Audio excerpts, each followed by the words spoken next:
Hello, my name is Mateusz Łędzewicz and I had a chance to present to module or not to module several times during last year. Now it's time to share the whole story with you. Have fun! To module or not to module? That is the question. Today I would like to talk a little bit about modularity, and if you have seen me before, probably you know that I like to tell stories.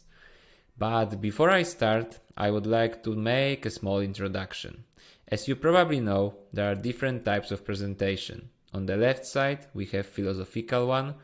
These presentations are created to open your mind and change perspective. It's common that during this presentation, I will solve some of your problems, but in abstract layer. On the right side, we have tools presentations, full of code, full of examples, and focused on the particular problem. But today, of course, it will be philosophical one.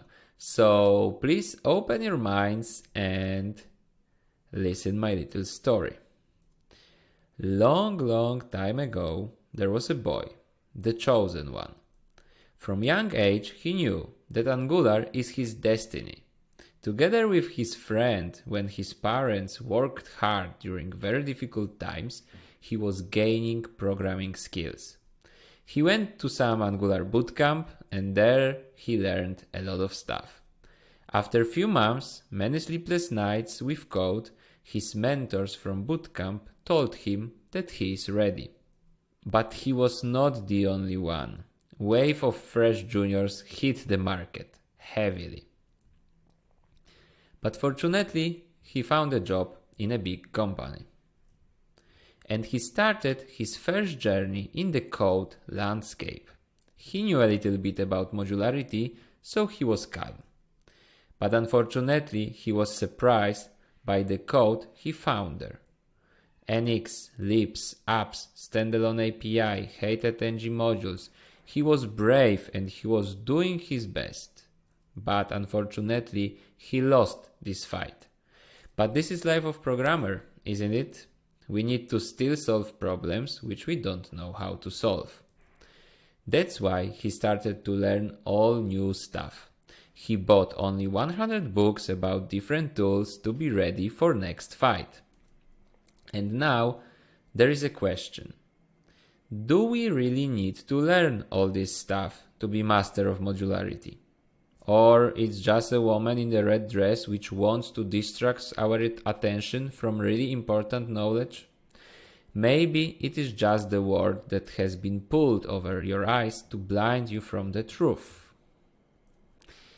This is your last chance. After this, there is no turning back. You take the blue pill, the story ends, I am disappearing from the scene, you wake up in your bed and believe whatever you want to believe. You take the red pill, you stay with me, and I will show you what modularity really is. Of course, you need to take the red pill. It's online video, so I need to spend here at least 20 more minutes. So, back to the story. Our chosen one boy, of course, took the red pill, and he appears in the real world of the code. He was invited to the desert of the real. He was scared, but in this time there was a moment to spend some time with mentor to upskill his modularity knowledge. To make it simpler, we will base our story on simple architecture. Forget about NGRX, state management, just component, service, models, and directives. Underestimated directives. So, this is a folder that our chosen one boy used to know. Of course, we have SRC app and inside typical Angular project structure, component, directive, models, and services. Our boy was scared. He fell again in the rabbit hole of knowledge and didn't know where to start. What I should learn, he asked himself. It will be a long journey to fully understand modularity, but be patient, said his master. Everything will be explained in test environment. Let's call it obstacle course with many problems to solve. And this is how we will work on it. You will not get 100 pages about modularity, but we will go through projects, obstacles, and solve few real problems which are connected with modularity. This is the way of learning I really love, solving real problems. Okay, so let's face the first problem. Imagine you have some ongoing project and you need to deliver new feature, which is almost exactly the same like previous one from UI perspective, of course, but the domain is different. And now again we have a choice. We can take the blue pill and forget about modularity, but there is another way. Instead of copy and paste methodology, create reusable component. But where I should put it? Yes, it's time for shared module. Like you see, without super knowledge, we can just create shared folder in our Angular application and use it as a bug for usable UI. We can put here components, directives, and even UI services. And of course, to import it easily, we need to have shared module TS, don't we? Maybe there is something else, but be patient, we will go there. And how shared module can look like? It's a typical Angular module. It has a bunch of declarations. Here we can import modules required by components and directives we've created. Thanks to that, our app module is not so big. First level of modularity achieved. Good job. And here we can declare providers we would like to see in this module and export what should be exported. Remember that we don't need to export everything. It should be everything you use in your features. If you have some internal component or directive, do not export it here. Okay, let's sum up what we know about modules already. For now, it is just an UI bug. It is just a place for reusable components, directives, but please do not forget about services. Nevertheless, treat it as a place for UI services like modal services or toast service. Do not put here data layer services like HTTP one. It's not a place for it. For now, keep it only for UI purpose.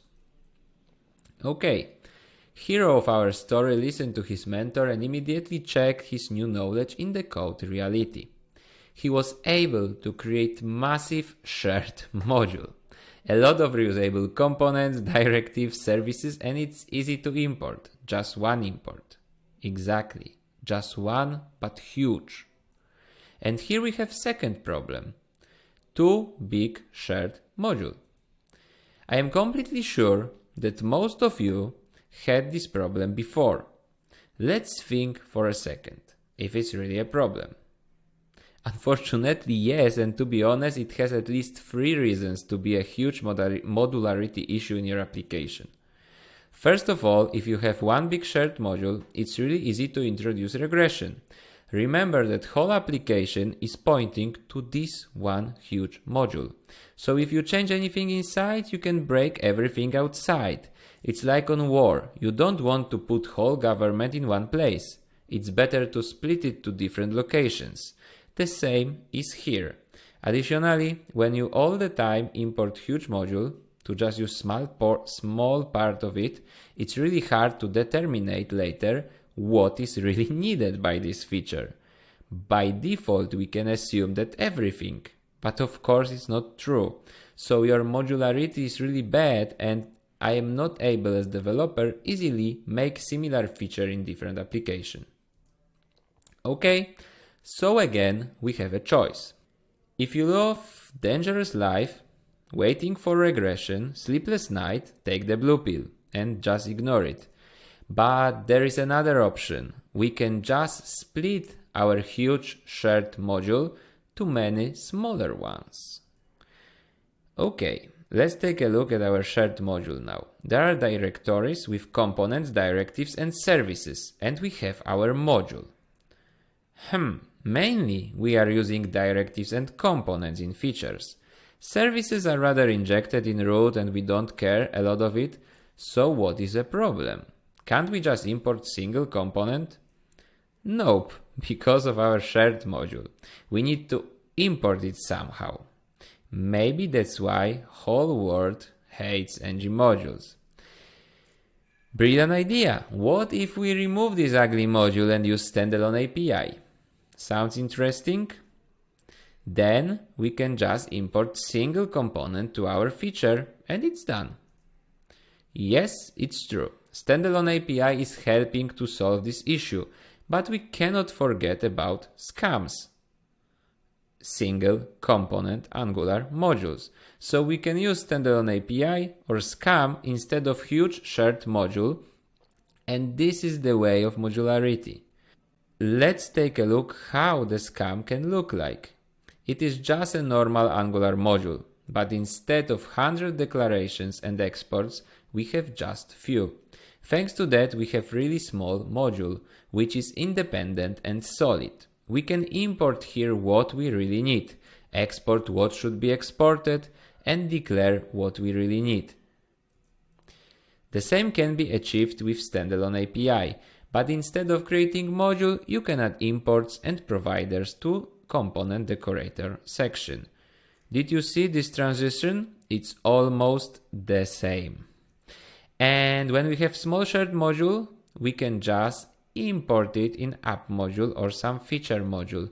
Exactly the same is with standalone API. You can import component instead of module to your app component or module or feature module.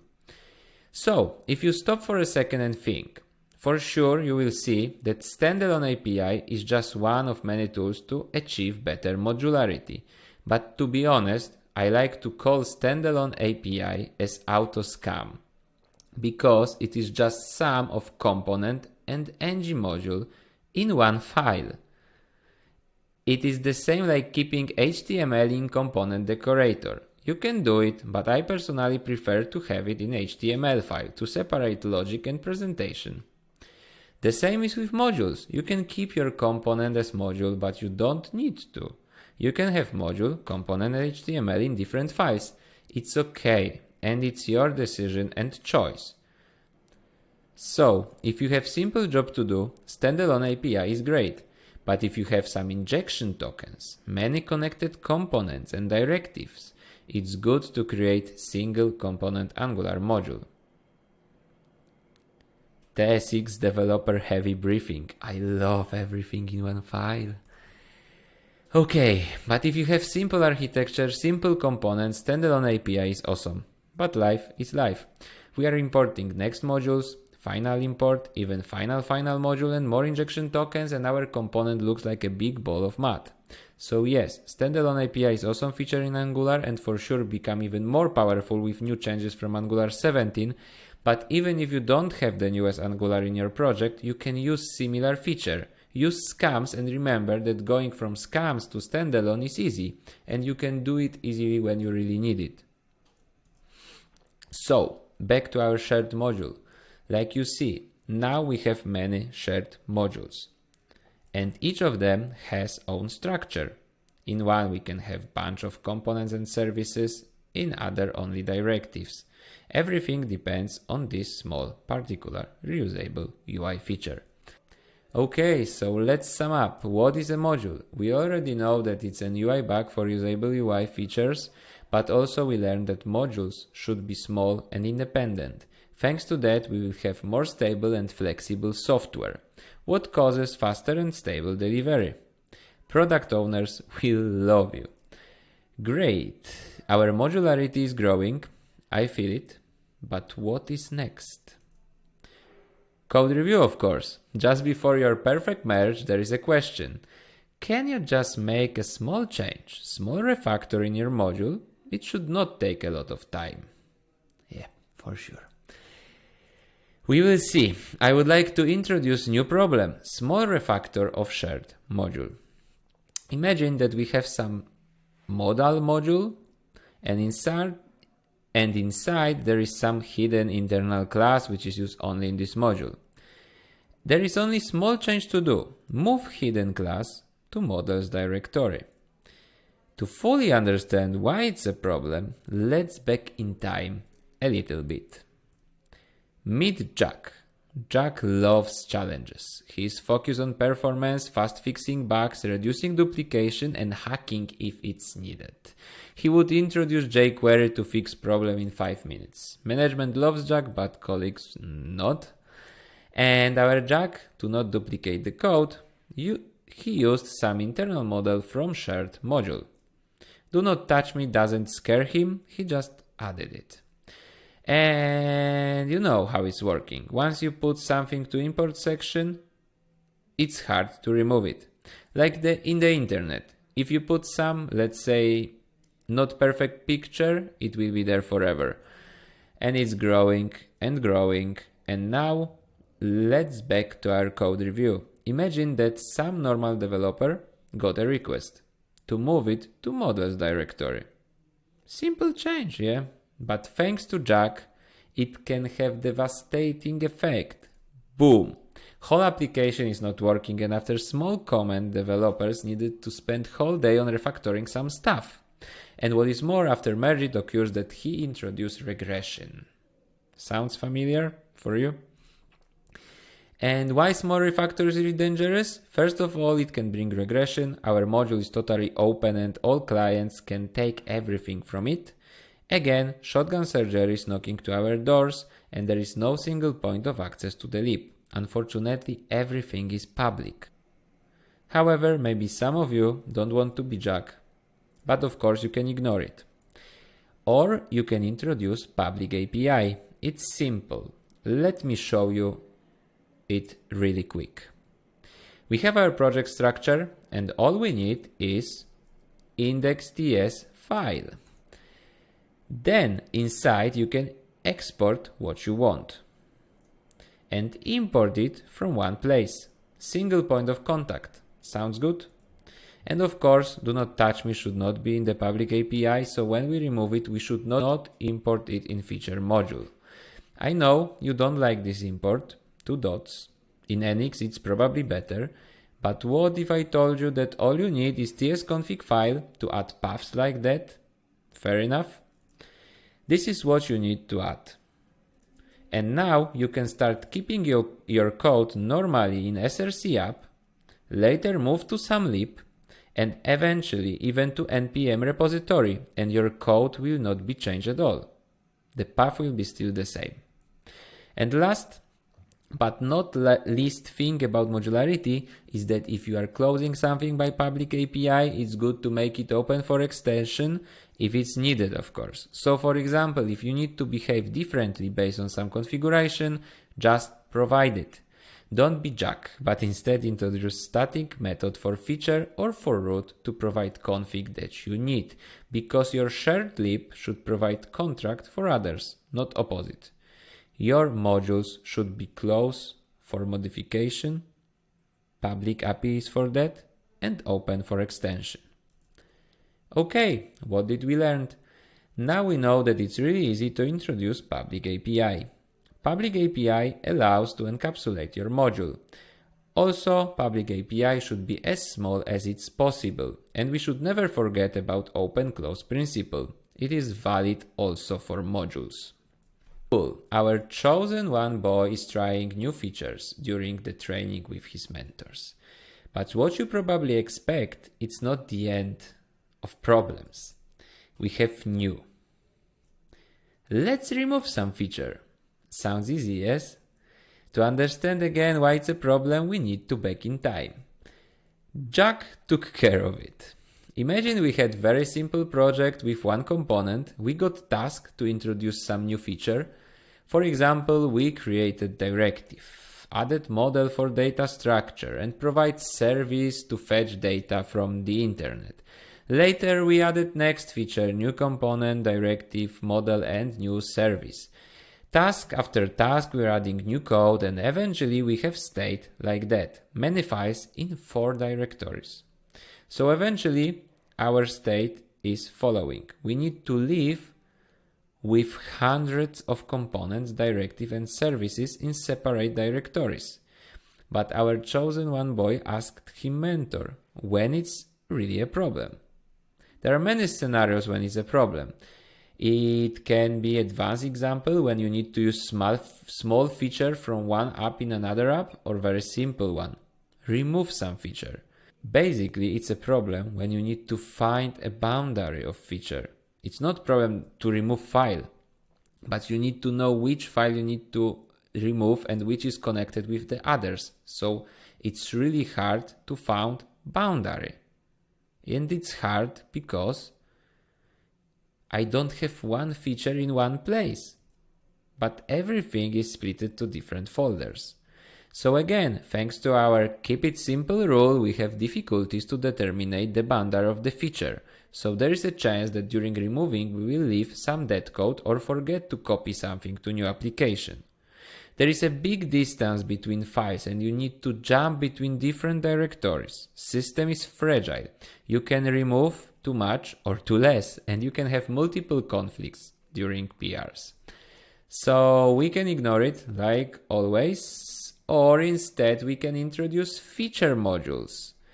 What is a feature module? Let me explain it. So instead of creating structure like that, for which there is only one name, big ball of mud, we can handle it differently. The same like for shared modules, which are small and independent, we can do exactly the same for features. Create small and independent features folders and separate logic of different features. And each of features should have custom structure. Feature A can have components, directive, and whatever you need. The same for feature B, and we cannot forget about module and public API to keep feature module closed for modification. The same like for shared module.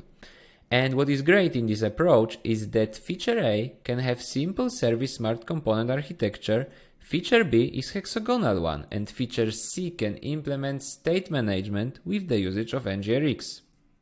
Everything is possible because we have public API, which is a kind of adapter of our features.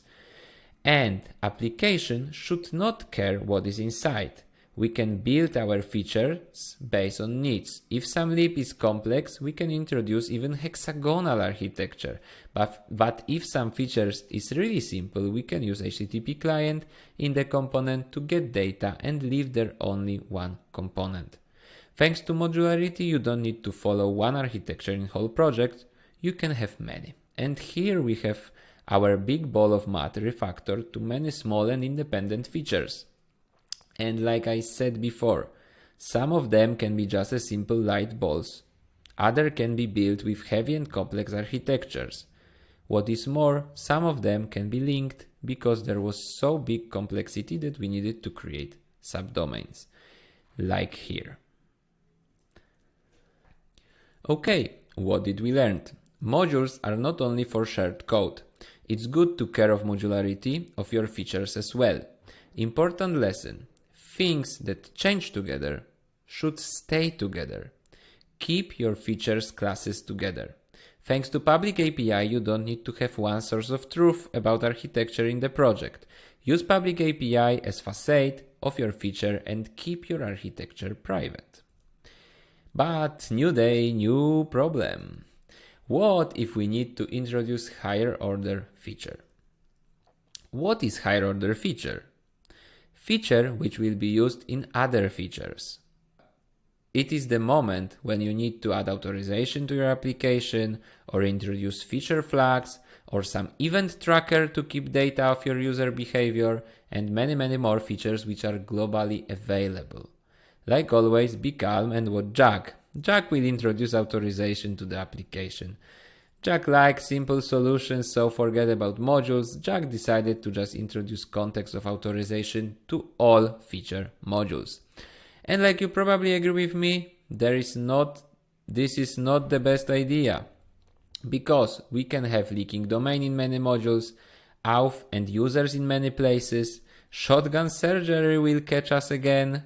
For each change of core functionality like authorization, we will need to touch many other modules, and again we will finish with hard to maintain duplications. Other idea that probably appeared in your head is adding authorization to features directory on the same level with other features. Is it wrong? Looks good, however there is one big problem. Features should be independent and do not rely on each other. We already know it from previous chapter. What is more, in this approach, we can easily introduce circular dependency, which can block our build, make our app unstable, and increase development time. So maybe if authorization is used in many features, let's move it to shared, and this is best idea. However, we'll have the same problem here. Shared modules should be independent and, to be honest, focus more on UI layer, not application one. And again, we can finish with high coupled shared modules which are hard to reuse in other applications, because everything is coupled. And of course, you can introduce circular dependency easily. So again, we have a choice. We can ignore it, like always, or achieve new peak of modularity and introduce core modules. So we can move our auth feature from features directory to core directory and keep the same rules like for other modules. Group together, keep small, public API. And now we need to introduce rules between our modules. Naturally, features can know about core modules. Core modules can use reusable UI from shared modules, and feature modules are aware of shared modules. So there is one direction flow, from top to down. And what we can see here? Yes, layers. Feature layer, core layer, and shared layer. This is how you should think about your modules. Great. What did we learn in this chapter? There are more types of modules. We have shared, feature, and core modules. If we have different types, we need to have rules. There are rules and layers in top-down approach, starting from feature layer through core layer to shared layer. And what is eventually a module? It is a place for usable UI layer. Module is encapsulated in independent part of code, guarded by public API, and there are few types of modules, and based on type there are different rules. But if you follow few simple rules, modularity is easy. Okay, after 5 chapters of our story, we have nice definition of modularity. But like all stories, this particular one should have a moral. And you know why I love to tell stories? Because each of you can have your own moral. No one knows better what your problems or needs are. You can have your interpretation. And in stories, you can find answer that even I, as a creator of it, didn't think about it. But my goal of this presentation was to show you that modularity is core concept and you can achieve high level of modularity with simple tools, even without tools. Just with folders, your brain, and some simple rules, we can move modularity of your application on totally new level. Important tool in modularity is your brain, because good modularity starts before you wrote first line of code. Think twice, code once, or think once and refactor many times. Second thing is keeping layers. In software development there are layers even if you think there are not. If you don't care about layers, you are just putting everything to one layer. And for modules there are layers as well. We have feature modules, core modules, and shared modules. Features is able to see core modules and shared modules. Core can use just shared layer. But it never should be opposite. Modules can be shared only if depends on nothing. Core can be core only if it not depends on feature module. Feature module can depend on other, but it's good practice to not connect features in one layer. And the funny thing is that it's not some magic rules, the holy grail of modularity. I think it is a holy grail in his own way, but not only in modularity. Let's zoom a little bit. We have the same rules inside modules. Components can use models and services. Services should not know about components, but services can know about models. And models are totally shared because models depends on nothing. The same we have when we have some state or facade in your application. Component knows about application layer knows about data layer. Sometimes component can just use data layer, but we can cut this connection. Sounds familiar? Here we have typical application layers. UI layer, app layer, and data layer. And the rules are exactly the same. We can go further. Classes knows about methods and properties, but methods cannot know about classes. It would be circular dependency.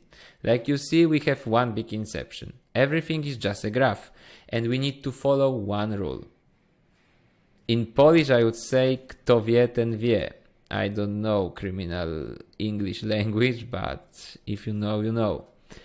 It means that if you know rules on class level, you will figure out it on components level and modules level, because layers are everywhere, and when you fully understand layers, you will better understand modularity. And last, final thought. Did you notice that I was talking, 30 minutes about modularity, and I barely mentioned tools connected with it? I was not talking about Angular possibilities, NX libs and apps or NPM packages. You know why? Because it's not important. There are just tools to implement rules and knowledge we just discovered during this presentation. When you understand the core of modularity, then you can easily do it without tools or with tools, and it will be even faster and better. It's like this presentation. I can tell you story about Chosen Boy in Matrix World, Ancient Greek, Assassin's Creed or Oppenheimer theme, but inside there is always modularity. The same rules, and I can choose the best story to explain it to you. The same is with tools. When you fully understand some concept, then it's time to choose or create tools for it. And the same is with other ETs, like reactivity. Nowadays you can hear a lot about signals. But did you hear a lot about reactivity? Theoretically, yes. But maybe if you really understand the reactivity concept, it will be easy for you to understand signals, or even something better, to compare easily RxJS and signals. Because when you understand reactivity, you can choose tool. Signals are just next tool for reactivity. But if you focus on ETs, I am completely sure you will become better developer, and when you focus on few simple concepts about modularity we learned today, I am completely sure that modularity of your application will go to the moon. So please stop and think about this final thought. And good luck with modularity in your application. I hope you will be ready like our main hero to fight with modularity in your world. Thank you a lot. My name is Mateusz Łędzewicz. I am representing Lowgular, and if you like the knowledge I presented today, I strongly recommend to follow us on LinkedIn, because soon there will be many materials and tools for upskilling. Also, I recommend to join our NG community. You can find our meeting on meetups, and feel free to scan this link where you can find all information about me, all social medias, my alter ego Januszek Programowania, and even this presentation. Also you can find the link in the description. Thank you a lot and have a nice day. Bye bye.